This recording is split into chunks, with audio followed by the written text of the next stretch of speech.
Hello नमस्कार दोस्तों, स्वागत है। मैं नील चौधरी आपका स्वागत करता हूँ के क्लासेज में। आई होप सब मस्त होंगे, मस्त मौला होंगे। आज देखिए साइंस का एक बेहतरीन टॉपिक जिससे हर एग्ज़ाम में क्वेश्चन पूछे जाएंगे, चाहे आप एलडीसी की दे लेना, चाहे कोई भी स्टेट एग्ज़ाम दे लेना, जैसे दिल्ली पुलिस कोई भी एग्ज़ाम दे लेना। और वो टॉपिक कॉन्सेप्टुअल है, कॉन्सेप्ट भी क्लियर करूँगा मैं आपको, इमेजेज के साथ समझाऊंगा वो वीडियो। वो टॉपिक ऐसे नहीं कुछ समझा दे ये क्या होता है बस, नहीं, डायग्राम के साथ आपको पता ही नहीं चलेगा कि साइंस पढ़ रहे हैं या कोई स्टोरी सुन रहे हैं। ऐसा लगेगा कोई स्टोरी सुन रहे हो, स्टोरी में आपकी याद भी हो जाएगी। तो चले चलते स्टार्ट करते। टॉपिक कौन सा अपना? वेव। टॉपिक है अपना वेव, तरंग। ये आखिरकार तरंग होती क्या है? तरंग होती है तो होती क्या है? तरंग क्या होती है? कोई कण है, ठीक है, उसमें विक्षोभ उत्पन्न हो गया, उसे ही कहते तरंग। क्या कहते हैं? तरंग। जैसे मान लीजिए अपन कोई रस्सी पकड़ रखी है, अपन ने उस रस्सी का एक छोर पकड़ के अपन इस टाइप से करते हैं तो उसमें विक्षोभ उत्पन्न हुआ, वो ऐसे लहरदार बन जाती है। अब वो धीरे धीरे आगे बढ़ रही है, गति बढ़ रही है उसकी, ऐसे करेंगे तो देखिए तरंग ऐसे आगे बढ़ेगी उस रस्सी में, तो उसको कहेंगे तरंग गति। क्या? वेव वेलोसिटी, तरंग गति। अब तरंग की और जानकारी जानने से पहले कुछ डेफिनेशन जान लेते हैं हम, ठीक है ना। पहले तो ये देख लीजिए, ये तरंग है, ठीक है, डायग्राम देख लिया। अब देखिए तरंग जानने से पहले हम जानते हैं कि ये आवर्तकाल, आवृत्ति, ये पीरियोडिक टाइम आवर्तकाल, फ्रीक्वेंसी, एम्पलीट्यूड, ये होता है तो होता क्या है? देखिए पहले हम डेफिनेशन जान लेते फिर इसकी चर्चा करेंगे। आवर्तकाल क्या होता है? आवर्तकाल, पीरियोडिक टाइम, पीरियोडिक टाइम। भाई आवर्तकाल क्या होता है? काल से तो हम समझ गए, काल यानी कोई समय होगा शायद। कौन सा समय है? आवर्तकाल होता है कोई कण है, ठीक है, वो अपना एक चक्कर या दोलन, दोलन का मतलब इस टाइप से, तो वो पूरा करने में वो जितना समय लेगा, एक चक्कर पूरा करने में जितना समय लेगा उसे क्या कहते हैं? उसका आवर्तकाल, पीरियोडिक टाइम। तो आवर्तकाल क्या होता है? कोई कण एक चक्कर पूरा करने में जितना समय लेता है उसे उसका पीरियोडिक टाइम या आवर्तकाल कहते हैं। आवर्तकाल का जो मात्रक होता है, मात्रक बोलते तो यूनिट, अर्थात इसको किस से दर्शाते हैं? तो हम आवर्तकाल को किस से दर्शाते हैं भाई? आवर्तकाल, आवर्तकाल की यूनिट क्या होती है? ये एक समय है, समय का मतलब इसकी यूनिट होगी सेकंड। क्या होगी? सेकंड। अब देखिए आवर्तकाल, आवर्तकाल को हम टी से डिनोट करते हैं, टी टाइम, ठीक है। टी इज इक्वल टू होता है 2 pi upon omega, 2 pi upon omega. ये ओमेगा क्या है भाई? ये होता है एंगुलर फ्रीक्वेंसी, एंगुलर फ्रीक्वेंसी अर्थात कोणीय आवृत्ति। कोणीय आवृत्ति होती है ओमेगा, क्या होती है? कोणीय आवृत्ति, एंगुलर फ्रीक्वेंसी। 2 पाई मतलब पूरा 360 घूम जाएगा वो। 2 पाई हम मैथ में 360 ही तो बोलते, पाई को 180, तो पूरा एक चक्कर लगाएगा, तब वह कितने समय में लगाएगा उसे क्या कहते हैं? आवर्तकाल। आगे चलिए, आवृत्ति, आवृत्ति को बोलते हैं फ्रीक्वेंसी, फ्रीक्वेंसी। आवृत्ति क्या होती है? आवृत्ति या फ्रीक्वेंसी होती है मतलब प्रति सेकंड किसी कण द्वारा प्रति सेकंड उसके दोलन या कंपनों की संख्या क्या होती है? उसकी आवृत्ति होती है। प्रति सेकंड दोलन या कंपनों की संख्या को कहते हैं आवृत्ति। आवृत्ति को डिनोट करते हैं हम स्मॉल एन या म्यू से, इसको बोलते हैं म्यू, और क्या बोलते हैं? म्यू, न्यू बोलते हैं, न्यू। ये क्या होती है? एन इज इक्वल टू होता है 1 अपॉन टी। टी क्या है यहाँ पर? आवर्तकाल। अर्थात आवर्ती हमेशा व्युत्क्रमानुपाती होती है किसके? आवर्तकाल। अर्थात आवर्तकाल बढ़ेगा तो आवृत्ति कम होगी, आवृत्ति बढ़ेगी तो आवर्तकाल कम होगा। अब देखिए हमने टी को क्या लिखा था 2π/ω, तो यहाँ पर लिखेंगे 2π/ω, ओमेगा ऊपर जाएगा तो ω/2π, ये लिख सकते हैं हम आवृत्ति को। ठीक है, अब आवृत्ति की यूनिट क्या होती है? आवृत्ति की यूनिट होती है हर्ट्ज।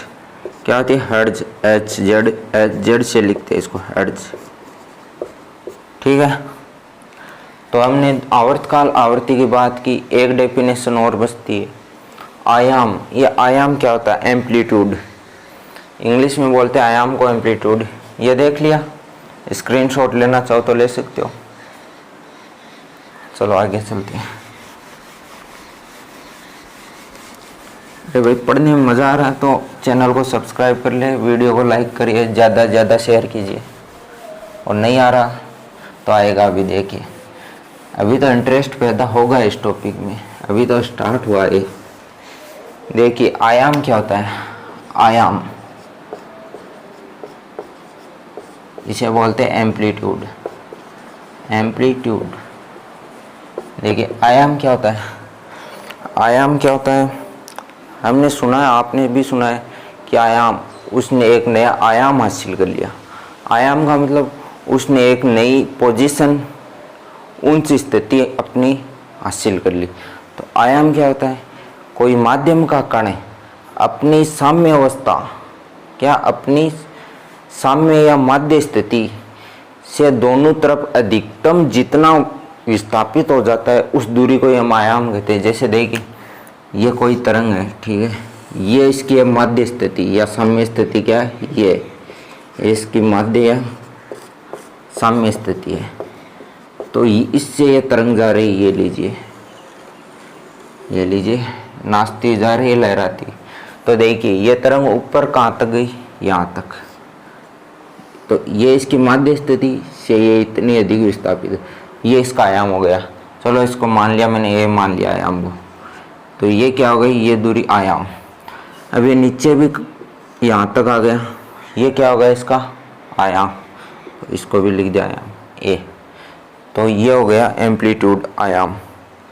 समझ में आएगा? चूँकि ये एक दूरी है तो इसकी यूनिट हो जाएगी सेंटीमीटर। आयाम की यूनिट सेंटीमीटर। ठीक है भाई। अब एक आता है तरंग दे दे रही है। क्या आता है? तरंग दे दे रही है, वेवलेंथ। तरंग के बारे में जानने से पहले इन 4 चीजों को जानना बहुत जरूरी है। तरंग दे रही है, वेवलेंथ। लेंथ का मतलब कोई लंबाई होगी शायद, इससे हमें यही पता चल रहा है। तो वेवलेंथ क्या होती है? वेवलेंथ ये होती है कोई माध्यम का कण है, माध्यम का कोई कण है, वो अपना एक चक्कर पूरा लगाने में जितना समय लेता है, उस समय में वो जितनी दूरी तय करता है उसे क्या कहते हैं? उसकी वेवलेंथ। आपने डेफिनेशन पढ़ी होगी, गर्त सुरंग के बीच की दूरी, वो भी आएगी, वो अनुदैर्ध्य दे रही अनुप्रस्थ तरंगों में आएगी, वो आगे बताऊंगा। लेकिन इसकी सटीक परिभाषा यही है कि माध्यम का कण एक चक्कर पूरा लगाने में जितनी दूरी तय करता ना, उसे ही उसका क्या कहते हैं? तरंग दे रही, वेवलेंथ। इसको हम लैम्डा से डिनोट करते हैं। किससे? लैम्डा। लैम्डा। इसका मात्रक एंगस्ट्रॉन। क्या होता है? एंगस्ट्रॉन। एक एंगस्ट्रॉन की वैल्यू होती है 10⁻⁻10 मीटर, यानी बहुत ही कम होती है भाई एक एंगस्ट्रॉन की वैल्यू, तो 10⁻⁻10 मीटर। अब हम तरंग की बात करेंगे कि तरंग के प्रकार, किस किस में यूज होता है तरंग्स का, क्या फायदे क्या नुकसान, सब की बात करेंगे। देखिए और डायग्राम के साथ में।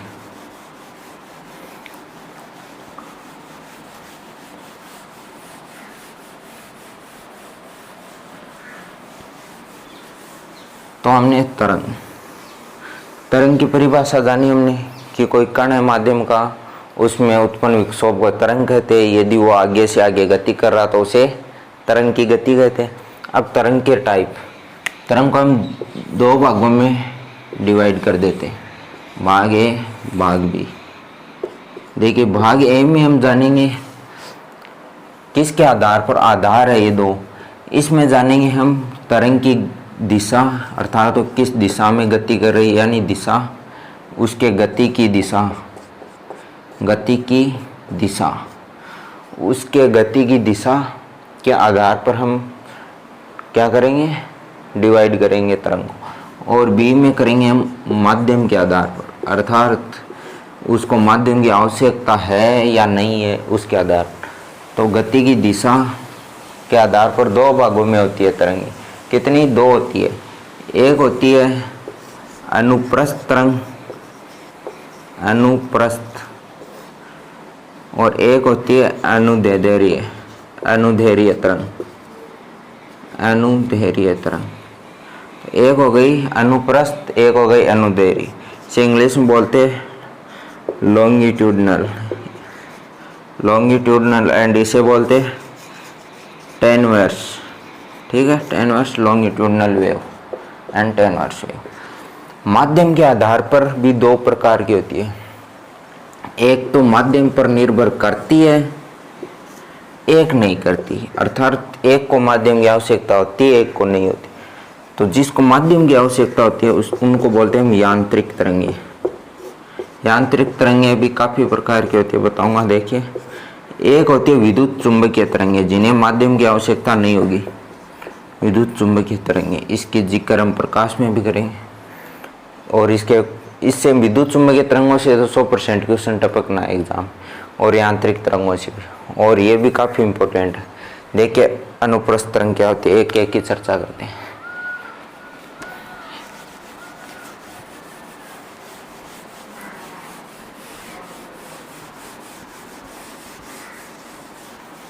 ये देखिए अनुप्रस्थ तरंग, ट्रांसवर्स वेव, अनुप्रस्थ तरंग, अनुप्रस्थ। अब देखिए अनुप्रस्थ तरंग कौन सी होती है? अनुप्रस्थ तरंग वो होती है जिसमें कोई माध्यम का कण है, ठीक है, वो तरंग की दिशा के लंबवत गति करता है। क्या? लंबवत गति करता है, या दोलन करता है, या कंपन करता है, कुछ भी बोलो आप, जो आपकी इच्छा वो बोलो। तो क्या होगा? ये कोई तरंग जा रही है, इसके लंबवत गति करेगा। देखिए कैसे, ये मान लीजिए तरंग की दिशा है, ठीक है। अब देखिए इसमें माध्यम का कण ऐसे उछला कूदी करेगा, उछल कूदी कर रहा है, उछल रहा है ना घोड़े की तरह, कभी इधर कभी छलांग लगा, इधर इधर इधर, ठीक है। इसको बोलते कैस्ट, इसकी जो ये स्थिति है ना, और हिंदी में बोलते सुरंग। इसको बोलते टॉप, जिसे हम बोलते गर्त। जिसके सींग ऊपर हमारे, तो सुरंग ऊपर, गड्ढे में गर्त, अर्थात यहाँ पर गर्त, ठीक है। अब देखिए अनुप्रस्थ तरंग में क्या, इसमें आयाम कैसे याद करेंगे हम? एम्पलीट्यूड, ये हो गया इसका आयाम, ये लीजिए सा आयाम हो गया। इसमें तरंग दे दे रहे, वेवलेंथ कैसे याद करेंगे? देखिए वेवलेंथ, देखिए इसको डिवाइड कीजिए, इसको ये लीजिए, इसके दो भाग कर दिए, एक भाग दो भाग, इसके भी एक भाग दो भाग, इसके भी एक भाग दो भाग, एक भाग दो भाग, ठीक है। तो देखिए मैंने क्या बोला, एक चक्कर पूरा करने में, एक चक्कर पूरा करने में जितनी दूरी तय करता वही उसकी वेवलेंथ कहलाती है। तो अब देखिए यहाँ से मान लीजिए कोई चली तरंग, ठीक है, तो यहाँ से ये लीजिए चली चली वही चली, यहाँ पर आते ही उसका एक चक्कर पूरा हुआ नहीं हुआ, आप ही बता दीजिए। तो कितने खांचों में किया? ये एक पार्ट, ये दूसरा, ये तीसरा, ये चौथा, अर्थात इनके जो चार भाग है ना, उनमें उनका एक चक्कर पूरा होता। अर्थात इस सुरंग से इस सुरंग तक जाएगी तो एक चक्कर पूरा हो जाएगा उसका, या फिर इस गर्त से इस गर्त तक जाएगी तो भी एक चक्कर पूरा हो जाएगा, होगा नहीं, और सुरंग से गर्त तक जाएगी तो भी एक चक्कर पूरा होगा। तो देखिए हम इससे डेफिनेशन क्या निकालेंगे वेवलेंथ की, कि दो कर्मागत सुरंगों या दो कर्मागत गर्तों के बीच की दूरी को उसकी तरंग दे रही। कर्मागत है मतलब इसके बाद ये ही सुरंग आएगा, ऐसे नहीं ये और इस सुरंग के बीच की दूरी तरंग दे दे रही है, नहीं जी। तो ये दूरी क्या हो गई, वेवलेंथ लैम्डा। ठीक है, अब एग्जाम में दे दे ये दूरी अपने पास, मान लीजिए यहाँ से यहाँ तक की दूरी, यहाँ पर समझा देता हूँ, चलो ये लो आगे और बड़े भाई। तो देखिए यहाँ से यहाँ तक की दूरी मान लीजिए आपको P दे दी। अब पूछिए इसकी वेवलेंथ कितनी, आराम से बता सकते हैं हम, इस तरंग से इस तरंग के बीच की दूरी, जबकि ये दूरी तो आधी दे रखी है, तो इसका डबल हो जाएगा, अर्थात 2p हो जाएगा लैम्डा। आया ना समझ में? ये देख लीजिए, ये है क्या, आपकी अनुप्रस्थ तरंग दिख रही है। चलो मैं अनुप्रस्थ तरंग का उदाहरण देता हूँ। जैसे अपन कोई रस्सी है, उसका एक छोर पकड़े ऐसे करते हैं उसको, तो वो गति करती है ऐसे, तो वो किसका उदाहरण है, इसी का अनुप्रस्थ तरंग का। जैसे हमने पानी में या जल में तरंग की गति देखी होगी, तो वो भी इस टाइप से तो चलती है लहरें ऐसे, तो वो भी किसका है, अनुप्रस्थ तरंग का उदाहरण है। देखिए और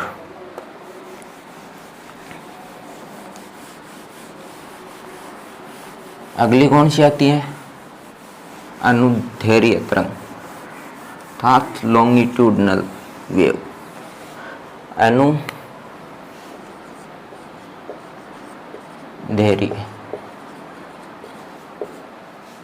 या इंग्लिश में बोलते हैं इसे लॉन्गिट्यूडनल वेव।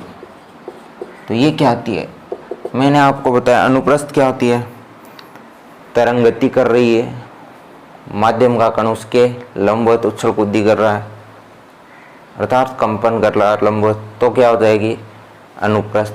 अब यदि समांतर गति करेगा तो कौन सी हो जाएगी, अनुदैर्घ्य या लॉन्गिट्यूड। तो माध्यम का कण तरंग की दिशा के समांतर गति करता है, या कंपन या दोलन जो भी बोलो आप, वो करता है, तो उसको क्या कहते हैं, लॉन्गिट्यूडनल या अनुदैर्घ्य। देखिए अब देखिए, ये मान लीजिए इस टाइप से बना दिया मैंने, ये लो सर, ठीक है। ये देखिए इसमें इस टाइप से गति होती है, इस टाइप से, फिर दूर हो जाती है कहीं कहीं, फिर वापस पास आ जाती है कहीं कहीं, दूर पास, ऐसे कैसे भी हो सकती। तो जब ये तरंगे पास पास में आती है, इसको कहते हैं इसकी संपीड़न की अवस्था। संपीड़न यानी संपीड़ित हो गई, इकट्ठी हो गई है। और जब दूर दूर गई, इसको कहते हैं विरलन। क्या जी, विरलन जी। इसको कहते हैं एक्सपेंशन, एक्सपेंशन। इसको कहते हैं कंप्रेशन, कंप्रेशन, ठीक है। अब देखिए उदाहरण देता हूँ मैं आपको, पहले इसको समझ लीजिए। पहले आप ऐसे बताइए, जब संपीड़न होगा इसमें, तो पहले तो ये बताइए इसमें माध्यम के कण दूर जाएंगे या पास आएंगे। अरे भाई संपीड़न हो रहा है, अर्थात ये इकट्ठी हो रही है, लीजिए इकट्ठी हो गई, इकट्ठी हो गई, तो माध्यम के कण दूर दूर जाएंगे इसमें, दूर दूर। कैसे, जैसे मान लीजिए, किसका उदाहरण दूं आपको, ठीक है, ऐसे समझिए आप, जैसे 10-15 भेड़ों का झुंड है, भेड़ जानते हो, उनका झुंड है, ठीक है। जब वो झुंड पास पास में आ जाएगा, मान लीजिए ऐसे समझिए एक लाइन है, ठीक है, इस लाइन में 10 बंदे खड़े या 3 बंदे खड़े हैं, मान लीजिए, चलो 10 मान ले, 10 खड़े, ठीक है। तो आप ऐसे बताइए, यदि 2-3 बंदे पास पास में हो जाएंगे, तो साइड वालों को खुली जगह मिल जाएगी, यानी उन कणों को दूर दूर हो जाएंगे वो। अब यदि वही एक्सपेंशन हो जाए, यानी ये सीधे हो गए ऐसे खड़े हो जाए, लो जी मैम तो ऐसे खड़े होंगे, ऐसे खड़े हो जाए, भाई कौन मना कर रहा है, ऐसे खड़े होंगे, तो वो इकट्ठे हो जाएंगे माध्यम वाले कण। तो इसमें माध्यम के कण विरलन में पास पास में आते हैं, तो माध्यम के कण विरलन में पास पास में, और संपीड़न कंप्रेशन में दूर दूर। अब देखिए एक एग्जाम्पल देके समझाता हूँ इसको। स्प्रिंग देखी होगी आप सबने, स्प्रिंग सबने देखी होगी। एक काम कीजिए, ये मान लीजिए कोई स्प्रिंग है, ये लो जी, ये लो, ये कोई स्प्रिंग है, ये मान लीजिए पहले साम्य अवस्था में, साम्यावस्था का मतलब अपनी ओरिजिनल पोजीशन में। अब मान लीजिए हमने इसके साथ छेड़खानी की स्प्रिंग के साथ और इसके एक वाट बांध दिया, ये लीजिए सा 10 kg का वाट बांध दिया। कम का बांधे, चलो 5 का मान लीजिए, कितने का भी इच्छा है उतने की, जितना अपने वजन सहन होता आपसे उतने का बांध दिया। मेरे से तो भाई इतना ही होगा, मैंने इतने का बांध दिया। अब आप इसको खींचिए, वाट को खींच लिया, फिर छोड़िए, छोड़ दिया तो क्या ये ऊपर जाएगा, फिर नीचे आएगा, फिर ऊपर, ऐसे स्पिन करेगा, करेगा ना। तो कभी स्प्रिंग के कण जो स्प्रिंग है वो पास पास में होगी, कभी दूर दूर में। मान लीजिए यहाँ पर ये लीजिए साहब पास पास में हो गई, यहाँ पर दूर दूर में, तो ये तो क्या हो गया कंप्रेशन, कंप्रेशन। और ये क्या हो गया एक्सपेंशन, एक्सपेंशन। अर्थात यहाँ पर संपीड़न और यहाँ पर विरलन की स्थिति आ गई। मैं आपको बताऊं कि अनुतरंग दे रही वेवलेंथ हमने देखा, डेफिनेशन देखी, अनुप्रस्थ में देखी, तो अब अनुदैर्घ्य में भी देखने का हक बनता है अपना। देखिए अनुदैर्घ्य है तो इसमें कैसे क्या होती है वेवलेंथ, किन्हीं दो क्रमागत संपीड़न तथा विरलन के मध्य की दूरी को क्या कहते, तरंग दैर्घ्य कहते। मैंने ये डायग्राम समझाया था ना, ये मान लीजिए कंप्रेशन है तो पास पास में अर्थात संपीड़न है, और यहाँ पर है एक्सपेंशन अर्थात दूर दूर, ये लीजिए ये विरलन है। तो क्रमागत, तो इनके बीच की दूरी को क्या कहते हैं तरंग दैर्घ्य, लैम्डा। अब जैसे इसका एग्जाम्पल समझाने के लिए मैं आपको क्या एग्जाम्पल दे सकता हूँ बताइए।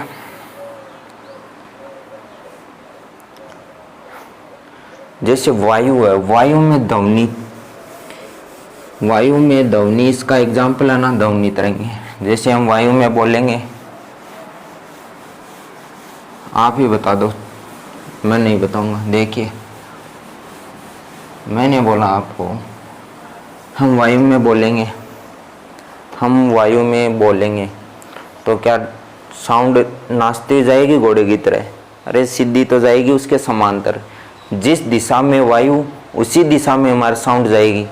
देखिए कभी आंधी आती है तो आंधी के ऑपोजिट बोल के देखिए कितना मुश्किल से सुनाई देता है, उसकी दिशा में स्पष्ट जाएगी। तो क्या नाचती नाचती थोड़ जाती है? नहीं भाई, समांतर जाती है। तो वायु में ध्वनि तरंग की गति क्या हो गई? अनुदैर्घ्य, लॉन्गिट्यूडनल। जबकि यदि हम ठोस है, ठोस उसको बजाते, जैसे कुछ भी मान लीजिए, चलो हमने लिया थाली ले ली, प्लेट ले ली कोई, उस प्लेट को जोर से मारा थोड़े से, तो आपको दूजती हुई दिखाई देती है, कंपन दिखाई देता है उसमें। वो किसके कारण? वो अनुप्रस्थ तरंग के कारण, क्योंकि उसमें वो ध्वनि नाचेगी, डांस करेगी, जिससे में आवाज़ ज़्यादा आएगी। डांस करती है, थाली दूजेगी, इसका डांस कर रही है उसके अंदर। इसका मतलब ध्वनि तरंग अनुप्रस्थ भी है और अनुदैर्घ्य भी है। तो ध्वनि तरंग अनुप्रस्थ अनुदैर्घ्य दोनों होती है। अब हम सेकंड टाइप की बात करेंगे। पहले ये डायग्राम देखिए भाई, ये तो है कौन सी तरंग? लॉन्गिट्यूडनल। और एक है इनमें से कौन सी? अनुप्रस्थ, टेंसर। तो अब कौन, दोनों देख लो, और डायग्राम में दिख रहा है अच्छे से, देख लीजिए भाई, मैं भी देख लेता हूँ। देख लिया? चले आगे। अब देखिए मजेदार आती है अपनी यांत्रिक तरंग। माध्यम की आवश्यकता के आधार पर हमने दो टाइप्स में बांटा था ना, यह है यांत्रिक तरंग। इससे क्वेश्चन आएगा भाई, ध्यान से देखिए। यांत्रिक तरंग क्या होती है? यांत्रिक तरंग वो होती है जिसमें माध्यम के कण को गति करने के लिए, मतलब कोई कण है उसको गति करने के लिए माध्यम की आवश्यकता होगी। बिल्कुल गति करने के लिए माध्यम की आवश्यकता होगी। जैसे हम बोल रहे तो क्या माध्यम की आवश्यकता पड़ रही है? पड़ रही है ना भाई।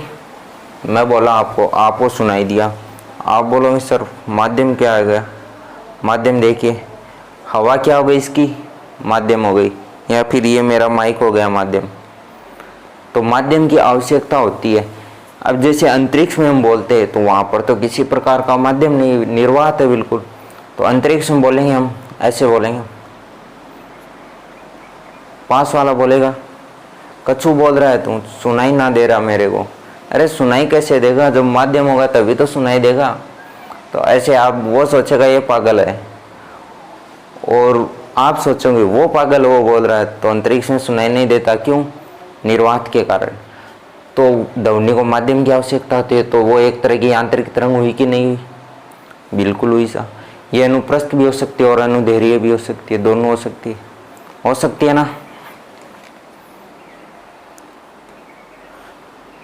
ठीक है, अब देखिए, हम यांत्रिक तरंगों को 3 प्रकार से बांट सकते हैं। एक होती है अपसर्वे तरंगे। अपसर्वे तरंगे इंग्लिश में बोलते हैं इन्हें इंफ्रासोनिक या इंफ्रासाउंड, ठीक है, वेव। अपसर्वे तरंगे ऐसी तरंगे जिनकी जो आवृत्ति या फ्रीक्वेंसी होती है वो कितनी होती है भाई? 0 से लेके 20 हर्ट्ज तक होती है। तो ऐसी तरंगे क्या होती है? अपसर्वे तरंगे। ये अपने को सुनाई नहीं देती है। अपसर्वे तरंगे अपने को सुनाई नहीं देती है, क्योंकि इनकी आवृत्ति क्या होती है? बहुत ही कम होती है। तो ये अपने को सुनाई नहीं देती। ये किसको सुनाई देगी भाई? अपने को नहीं सुनेगी तो? अरे भाई, कभी ये जानवरों को सुनाई देती है बिल्कुल। जैसे कभी भूकंप आता है, अपने को महसूस नहीं होता। जबकि आपने देखा होगा गांव में मोर चिल्लाने लग जाता है, जोर से आवाज़ करता है, और पक्षी भी चहचहाने लग जाते हैं, क्योंकि उनको इसकी आवाज़ का आभास हो जाता है। जैसे गेंडा है, गेंडा 5 हर्ट्ज की अपसर्वे तरंगे उत्पन्न करता है। क्या? राइनोसोर बोलते हैं गेंडे को। वो 5 हर्ट्ज की आवृत्ति उत्पन्न करता है। जैसे हाथी, ये। अब देखिए और कौन सी आती है? और आती है सर्वे तरंगे। सर्वे तरंगे वे तरंगे होती है जिनकी आवृत्ति 20 हर्ट्ज से 20,000 हर्ट्ज अर्थात, या फिर 20 किलो हर्ट्ज भी आता है एग्जाम में। अब बोलेंगे भाई किलो कैसे लिख दे? अरे 1 किलो में क्या होता है? 1000, तो 20 गुणा 1000, 20,000 हर्ट्ज हो गया ना। तो इसकी आवृत्ति बहुत बार पूछी गई है, 20 हर्ट्ज से 20,000 हर्ट्ज। इनकी आवृत्तियाँ याद रखनी। सर्वे तरंगे कौन सी होती है? जिनकी आवृत्ति 20 हर्ट्ज से 20,000 हर्ट्ज होती है, 20 किलो हर्ट्ज तक होती है। इनको हमारा शरीर, मतलब हमारे कान बिल्कुल सुन सकते हैं। तो ये क्या होती है? मनुष्य के कानों के लिए प्रिय ध्वनि होती है, ये हम इसको आसानी से सुन सकते हैं। अब एक खतरनाक हमारी तरंग, परासर्वे तरंग आने वाले, जो कि थोड़ी बड़ी भी है और इसके यूज भी काफ़ी है। देखिए क्या क्या यूज है, अभी देखते हैं। देखिए परासर्वे तरंगे, परासर्वे या फिर अल्ट्रासोनिक या अल्ट्रासोनिक वेव, ठीक है जी, अल्ट्रासोनिक वेव। इसकी आवृत्ति कितनी होती है? 20 किलो हर्ट्ज या 20,000 हर्ट्ज से ज़्यादा, 20,000 हर्ट्ज प्लस होती है, ठीक है। तो इसका यूज कहाँ होता है भाई? इसकी आवृत्ति तो फ्रीक्वेंसी बहुत खतरनाक तरीके की है भाई। इसको हमारा कान थोड़े सहन थोड़ी कर पाएगा, इतनी खतरनाक आवाज़। तो क्या करेंगे हम इसका यूज किस में होता है? इसके लिए इसकी यूज काफ़ी इम्पोर्टेंट है। देखिए, एक तो उद्योगों में इसका यूज होता है। उद्योगों में कोई द्रव है, लिक्विड, उसको गर्म करने के लिए किसका यूज होता है? अल्ट्रासोनिक का। एक जो चिमनियाँ होती है ना उद्योगों में, तो तरंगों का यूज उनकी सफाई के लिए, क्योंकि ये बहुत तीव्र गति से भेजी जाती है, तो वो सफाई के लिए यूज होगी। जैसे मशीन है, उद्योगों में मशीन के जो कलिक पुर्जे अर्थात पुर्जे है वो जाम हो जाते हैं, तो उन जाम को खोलने के लिए किसका यूज़ होता है? परासर्वे। एक संकेत भेजने के लिए यूज होता है। संकेत भेजने के लिए कैसे? कि लंबी दूरी तक हमें संकेत भेजना है, तो इनका एक पतला किरण पुंज बनाया जाता है, उसके माध्यम से हम संकेत भेजते हैं, ठीक है ना। अगला उपयोग देखिए इसका अगला उपयोग देखिए भाई। इसका अगला उपयोग होता है कि इसमें सोनार मैंने सोनार बोला है मैंने, ना कि सोनार जो कि सोने का काम करे। ये सोनार क्या होता है? ये कोई जहाज़ है भाई, ये लोग ख़तरनाक तरीके की जहाज़ है अपनी, ये इंडिया की, ये लिख देते हैं इंडिया। ये जहाज़ है, इसके नीचे लगा होता है ये लीजिए यहाँ पर लगा हुआ है, ठीक है, ये सोनार लगा। इसमें क्या होगा कि ये लंबी दूरी, ये कोई मान लीजिए नीचे कोई पत्थर वत्थर आ गया, कोई पहाड़ वहाड़ आ गया, चट्टान आ गई, उसका पता कैसे चलेगा जहाज़ को? अरे भाई कैप्टन तो ऊपर रहता है, पानी में झुक झुक के थोड़ा देखेगा और नहीं देखेगा। तो क्या होता है, ये तरंगे छोड़ता रहता है, ये तरंग छोड़ता है ऐसे। ये मान लीजिए कोई पहाड़ वहाड़ है पानी में, ये जैसे इस चट्टान के टकराएगी तरंगे, तो ये तरंगे वापस जाएंगी इस तरह से।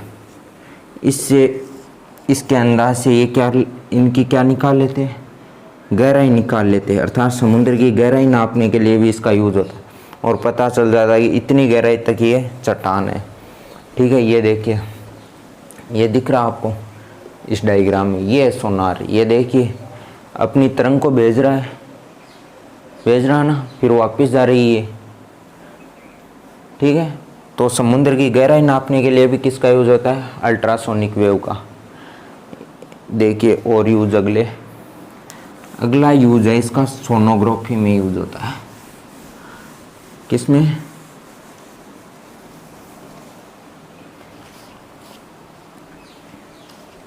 ये समझ में आ गया सबको?